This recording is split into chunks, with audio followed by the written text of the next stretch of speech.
La lutte contre les discriminations, cette fois, c'est l'entreprise qui prend les devants. Claude Bébéar, ex-président d'AXA, a remis un rapport à Jean-Pierre Raffarin. C'est tout simplement de rétablir l'égalité des chances pour les gens qui n'ont pas eu justement les chances au départ. 6 ans après les émeutes de 2005, la question des banlieues est quasi absente des débats politiques en vue de l'élection présidentielle de 2012. Le sujet est totalement sous-estimé en réalité. C'est pas parce qu'on est issu de l'immigration qu'on est condamné à ne s'occuper que de certains sujets. Zina Dahmani est née à Roubaix. Fille d'un ouvrier kabyle, l'adjointe au maire de Tourcoing est aussi fière de ses racines. Je crois que cet engagement politique n'est pas venu comme ça par hasard. L'égalité des chances, c'est effectivement donner les mêmes cartes pour que chacun ait les mêmes règles du jeu et ça se passe dès l'école. 80% des enfants qui n'apprennent pas à lire au cours préparatoire n'apprennent jamais à lire. Le développement n'est pas inégal d'une classe sociale à l'autre chez l'enfant. Ce qui est inégal, c'est l'environnement de l'enfant. En travaillant sur un petit aujourd'hui, on forme un adulte de demain. Nous n'avions plus le choix. C'était pour les universités se réformer ou disparaître.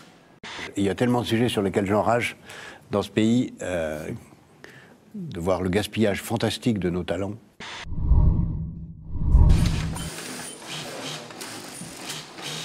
L'apprentissage au niveau bac pro et CAP diminue dangereusement depuis un certain nombre d'années. On sera compétitif par la qualité, la qualification, le savoir-être, le savoir-vivre de nos collaborateurs et collaboratrices. Donc contribuons à les former. Le système de formation professionnelle, s'il n'est pas capable aujourd'hui de s'adapter pour préparer les emplois dans 5 ans ou dans 10 ans, il aura manqué à sa fonction. On est, je dirais, à la préhistoire. C'est-à-dire qu'il n'existe pas le dialogue social dans la fonction publique. Une entreprise, c'est un cas unique. Et donc, il faut donner la possibilité aux chefs d'entreprise de négocier directement le plus de choses possible avec ses salariés, avec ses partenaires sociaux de terrain. Plus de protection, et notamment en termes de portabilité de droits pour les salariés, et en même temps plus de possibilités pour l'entreprise pour s'adapter si jamais la conjoncture est mauvaise. Quel système de santé voulons-nous? Comment devons-nous l'utiliser et le financer pour qu'il soit viable? À l'horizon 2020, si on ne soutient pas plus l'effort de prévention et l'innovation thérapeutique, les maladies mentales seront responsables de la première cause mondiale de handicap.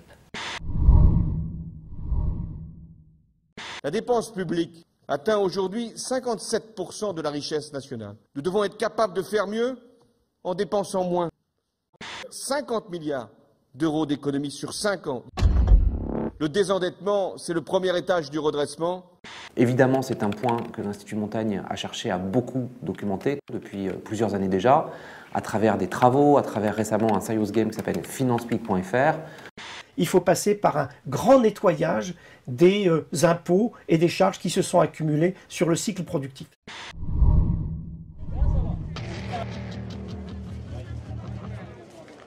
L'Afrique devient un grand marché solvable. Ces classes moyennes sont vraiment en train d'émerger.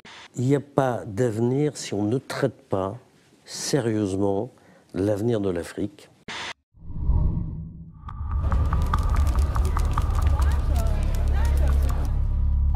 D'abord, une monnaie unique, c'est un socle, un pilier important d'une zone économique et monétaire unifiée.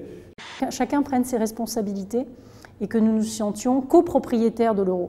Si on est négligent en matière économique, monétaire et financière, on le paye très cher politiquement.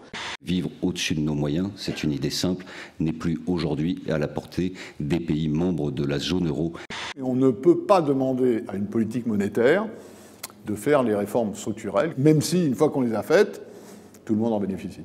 But in fact, there is only one main message. We will have to stay together. International cooperation and regional cooperation is absolutely essential. L'Institut Montaigne au service de la compétitivité et de la cohésion sociale.